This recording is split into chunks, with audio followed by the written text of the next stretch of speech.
Conosco que acompanha essa conversa aqui com o deputado federal Julian Lemos, ele que é do União Brasil, candidato à reeleição. E também eu trago as últimas da política aqui na Paraíba, nessa reta aí de início das convenções partidárias. De verdade, está no ar.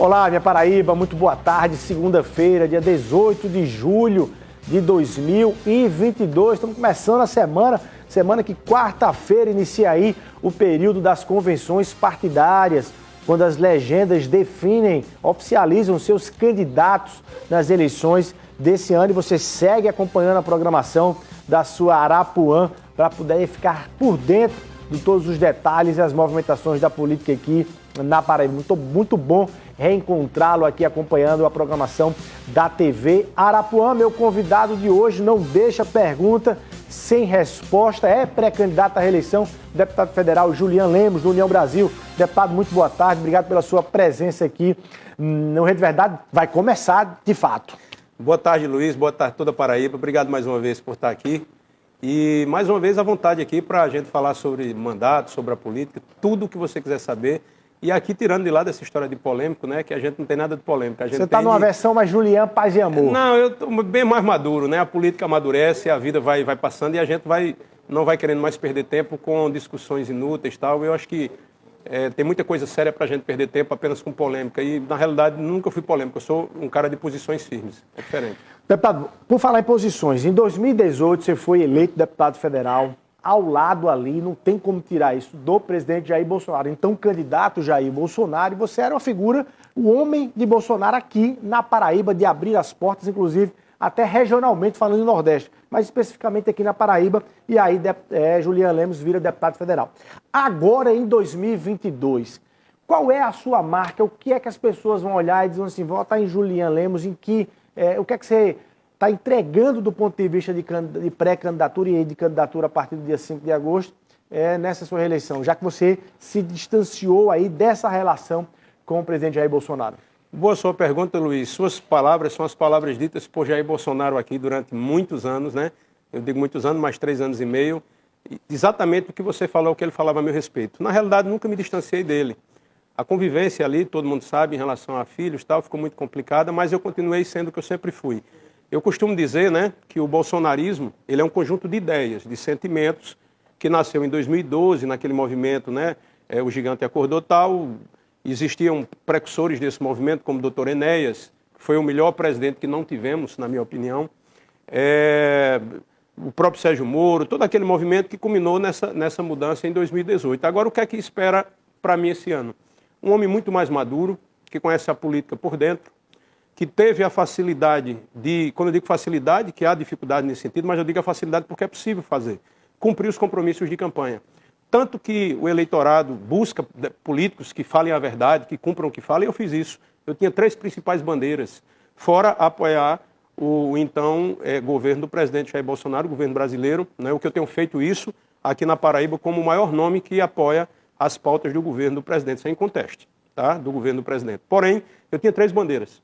Segurança pública, inicialmente, que me tornei o parlamentar que mais investiu na história da segurança pública, não só da Paraíba, é bom que fique registrado. Não há referência no Brasil de um parlamentar, seja senador, deputado federal, que tenha colocado mais aportes na segurança pública. O segundo foi a questão do combate à pedofilia, que é um assunto extremamente pesado, brutal. Alguns políticos utilizam de forma muito de discurso político, mas eu não. O maior investimento aqui no combate à exploração sexual de crianças, em parceria com a Defensoria, foi desse deputado, 3 milhões de reais. Além disso, sou relator de uma das leis mais severas e mais duras para aqueles que se utilizam de sua profissão para abusar de crianças e mulheres. A exemplo desse caso que aconteceu agora recentemente com o médico, nesse projeto de lei, o crime não prescreve mais, né? E já era para ter sido votado, mas há uma resistência ainda, porque realmente é uma lei que vem a funcionar, e é que a pessoa possa perder o seu registro profissional, porque não é possível que um médico, que na realidade não é médico... O caso do anestesista. Exatamente, o anestesista. Eu não acredito em médico estuprador. Eu acredito em um estuprador que tem a formação de medicina.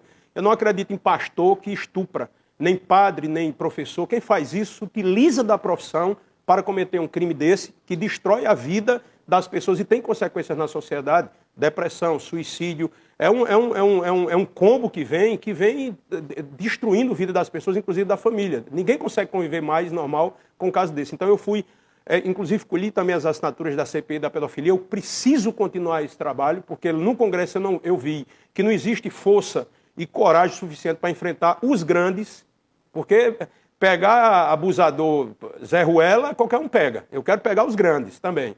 Né? E tem os grandes. E tem, não. Na realidade, onde tem o poder, o dinheiro, existe um mercado hoje na Deep Web, que teve a CPI da pedofilia no tempo, que o Magno Malta fez, mas não tinha o advento da rede social, essa evolução digital. E a terceira bandeira que eu defendi foi a questão da saúde. Por exemplo, eu deixo marcas aqui, como é a criação de uma ala oncológica infantil no Hospital da FAP, que não tinha há muitos anos, né? Aqui no Edson Ramalho, há mais de 30 anos, se esperava um tomógrafo junto com essa política que eu aprendi a fazer, de fazer o certo, independente de que lado for, né?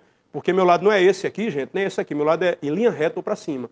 E conseguimos um tomógrafo para Edson Ramalho, fora isso, mais de 40 milhões para a saúde dos paraibanos. Então, diferentemente de 2018, você não vai fazer uma campanha linkada a uma pessoa, a uma liderança política. Você não vai... Não, né? E também não vai nem usar em algum momento o nome do presidente Jair Bolsonaro? Não, pelo contrário, eu acho que o único que tem liberdade de fazer escolhas hoje, mais do que nunca, sou eu. Muita gente, de forma maliciosa e mal intencionada, ou por desconhecimento da minha trajetória como presidente, por exemplo, foram 3 anos e meio de convivência. Eu tenho uma liberdade hoje, como parlamentar, até porque eu tenho serviços prestados, eu tenho que mostrar, e simplesmente não querer o nome. Agora, eu tenho um eleitorado hoje diversificado, dos que votam em Bolsonaro. Você tem eleitorado diversificado? Demais, você tem eleitor de Lula? Eu tenho muito eleitor do Lula, muito eleitor do Lula. O que você diz a eles? Olha, na realidade, eles querem saber do meu trabalho. Eles têm a preferência deles por Lula, como alguns têm por Bolsonaro, e também tem aqueles que têm por Ciro, tem aqueles que não têm por nenhum por outro, porque não se sente representado. E essas pessoas, em respeito a essas pessoas, porque, pra você ter ideia, foi o que mais me surpreendeu, foi aqueles que pensavam diferente, mas que observam o trabalho. Por exemplo, pautas como pedofilia, não tem ideologia, amigo. Quem é que não quer que alguém realmente compre uma briga dessa? Até porque o volume de mulheres no Brasil, 30% foram abusadas, de alguma forma, e são dados oficiais. Né? Segurança pública, não tem bandeira. A bandeira é a sociedade. Saúde pública, do mesmo jeito. E agora enveredei pelo caminho de um projeto de educação piloto que eu quero fazer na Paraíba, de 10 escolas padrões nas comunidades mais carentes, escolas classe A, que é um investimento de 40 milhões, que vai ser a menina dos meus olhos. Mas são escolas militares, não? Não. São escolas que, por exemplo, Luiz, o patrimônio de qualquer cidadão não vem da parte do que dinheiro compra, é sua família. E, sobretudo, filho, você que é pai, eu que sou pai, você que é pai também, sabe disso. Então, qual é o meu planejamento? Em uma comunidade carente, a gente fazer uma escola padrão, classeada, melhor, inclusive, pronto, tipo o quê? A escola que eu colocaria meu filho. Porque tem uma questão aqui, se você quiser um dia ver a escola pública mudar e ser escola de primeiro mundo, seria muito importante que o homem público fosse obrigado a colocar o seu filho numa escola pública. Eu garanto a você que o problema da educação mudar dentro de um ano no Brasil. Então eu vou fazer aquilo que eu acho que seria tão bom para o meu filho, eu vou fazer para o filho do próximo. Com esse seu perfil mais conservador, você tem voto do segmento LGBT? Você está procurando voto nesse segmento? Luiz, por incrível que pareça, você aí, entre na minha rede social. Você vai ver várias fotos de pessoas realmente, inclusive alguns deles chegaram para mim e disseram, deputado, a gente gosta, porque eu sou um cara que eu tenho o meu lado muito humano. E assim, eu realmente nunca tive problema com isso. Né? Não vejo problema nisso na realidade. E essas pessoas disseram, deputado, a gente queria tirar uma foto com você com a bandeira LGBT. Eu disse, gente, eu não trabalho em cima de guetos. Eu acho que você, quando faz isso, segmenta. Por quê? Por que eu vou tirar uma bandeira com quem é e quem não é? Eu nem tenho orgulho de ser hétero, nem tenho orgulho de ser gay. Eu tenho orgulho de ser quem eu sou. E você deve ser assim também. Então, por que a bandeira? Você está aqui do meu lado, já está mostrando que você está comigo, eu estou com você. Na realidade, não é uma pauta para mim, essa preferência. Eu acho que as pessoas são livres para decidir o seu caminho. Isso desde que o mundo é mundo existe e não será através de Você leis. rejeitou o voto de gay, é isso? Não. Não, rejeitei não. Pelo contrário, eu disse que somos iguais. Somos iguais. Uma coisa é a questão ideológica, de um lado e do outro, que querem usar isso como bandeiras políticas e não bandeiras de direitos. Né? O próprio Clodovil, que era um gay, ele dizia isso, eu tenho orgulho de ser o que eu sou, eu nunca vou participar desse tipo de coisa. Pelo contrário, né? Na família de todo mundo tem gay. Tem pessoas que pensam diferente, tem pessoas que são agnósticas, tem pessoas que são cristãos. E isso, para quem está na política, não pode usar o poder de forma ideológica. O PT erra quando faz isso, a ala bolsonarista erra quando faz isso. É a mesma coisa quando eu falo da discussão de arma de fogo. De um lado, a esquerda utiliza-se de um discurso ideológico e do lado, a direita. Pelo contrário, isso é direito. Você precisa, por quê? Por causa disso, você tem direito. Você não pode ser proibido de se utilizar. Então, Luiz, trocar de miúdos, eu estou no centro, indo para cima. Meu lado não é polarizações. Eu, na realidade, hoje, tenho preguiça que é a distância disso. Bom, você falou em bandeiras políticas que estão bem acirradas. Apesar de você estar fazendo uma campanha para 2022 menos desvinculada a Bolsonaro, a Lula, mas o Brasil está muito focado nisso e acirrado. Estamos vivendo os casos absurdos de violência. Recentemente, assassinato aí do cidadão que vota em Lula, estava ali no aniversário, enfim. Além de vários outros episódios, bomba de fezes, filme para matar o presidente, enfim, uma coisa de um lado e de outro. Como é que você está vendo isso, deputado? De alguma forma, você acha que estão incitando, o presidente Jair Bolsonaro está incitando mesmo a violência? Meu irmão paraibano, preste bem atenção no que eu vou lhe perguntar. Você lembra daquela turma que se alegrou com a morte do neto do Lula? Dizia que era pouco, era castigo. Lembra quando a esposa de Lula morreu, que muita gente se alegrou? Uma criança. Uma criança, né? Eu até me manifestei, alguns no tempo até ainda me criticaram, porque eu me manifestei numa questão humanitária, porque qualquer pessoa sofreria com a morte de uma criança, sobretudo um neto, um filho. Você lembra daquelas pessoas que se alegraram com a facada de Jair Bolsonaro e ainda torceram pela sua morte? Eu não faço parte disso aí. Isso para mim não tem a ver com política, tem a ver com falta de empatia, tem falta de ausência de dor pela vida dos outros. Política, ela veio para acabar com as guerras, e a política hoje no Brasil veio para acirrar guerras e fazer com que pessoas em um momento de fragilidade psicológica ou de intensidade possa cometer um erro daquele ali e matar e tirar a vida das pessoas. O nosso país hoje está ferido, sangrando muito, e é preciso que tenham pessoas com a capacidade de apacentar. Os pacificadores, você aí que se diz que é cristão, conservador e, sobretudo, patriota, a Bíblia diz que os pacificadores serão chamados filhos de Deus. Se você não tem a capacidade de apacentar, se você não tem uma palavra branda para dar e acalmar ânimos, você está no caminho errado da política, porque política não é para guerra, política é para resolver problemas e fazer com que os povos se unam e os conflitos acabem. Deputado, você admite que em algum momento você era muito mais contundente em relação a isso? Assim, até essa pecha de, o deputado Juliano Lemos sempre polêmico. Você amadureceu em relação a isso também, é isso? Olha só, a política nos dá uma amplitude de visão muito mais profunda. Eu sempre fui um cara de convicções. Por exemplo, eu sou armamentista e nunca deixei de ser.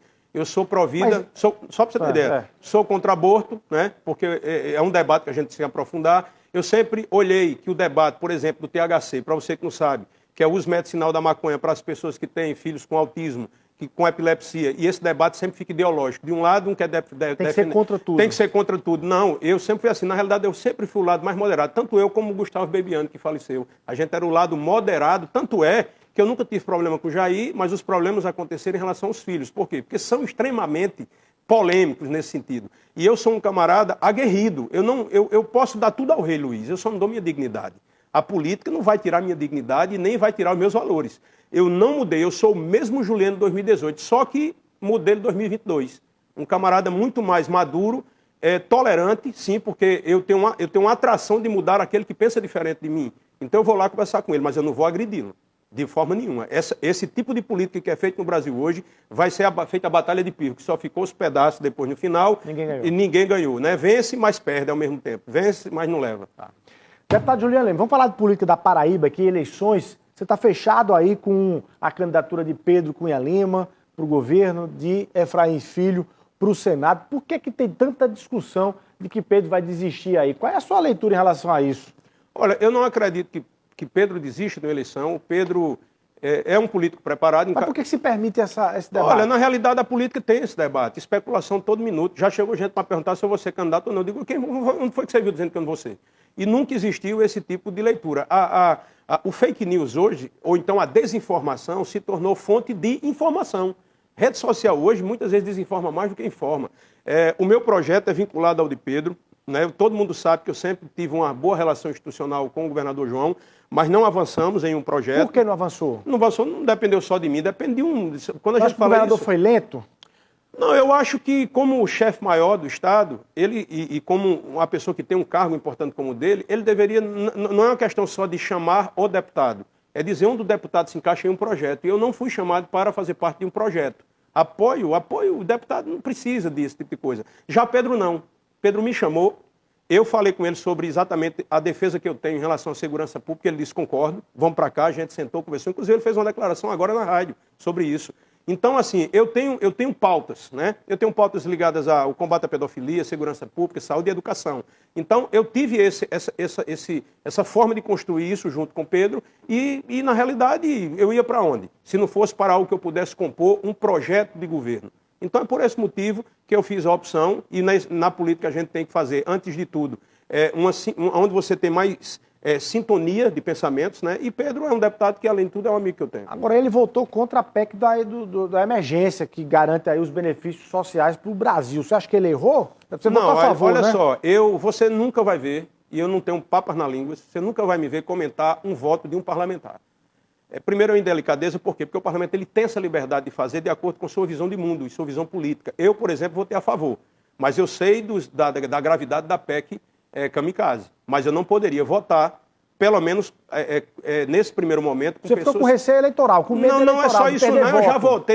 Eu já votei contra, amigo. Há coisas extremamente polêmicas, eu não tenho medo de nada nesse mundo. Agora, eu votei primeiro, eu sou base do governo do presidente Bolsonaro. Ninguém pode me questionar que eu não sou base do governo do presidente, não sou oposição. Fiz uma votação e tenho aqui a coragem de dizer a você, constrangido, sabendo da gravidade que era, mas não tenho o que se fazer agora, por exemplo. São 90 dias que os caminhoneiros terão aporte, são 90 dias que terão auxílio de R$600, mas são 90 dias que vai livrar alguém de fome. De alguma forma vai sim, né? Vai dar uma acalento. Se não fosse isso, não ia ter também, e ia acontecer do mesmo jeito. Agora, eu fiz pela minha consciência, Pedro viu de outra forma, mas ele tem a liberdade de fazê-lo. Tem gente que faz besteira todo dia aí como parlamentar e como senador. Eu garanto que nem Pedro votou errado, porque ele votou com a consciência dele, e eu votei certo porque eu votei com a minha consciência. Tá aí. O vice de Pedro, na sua opinião, quem é o nome, deve sair da onde? Você responde daqui a pouquinho, a gente vai rapidinho para o intervalo comercial, é 1 minutinho só, e a gente volta para ouvir aqui o deputado Julian Lemos.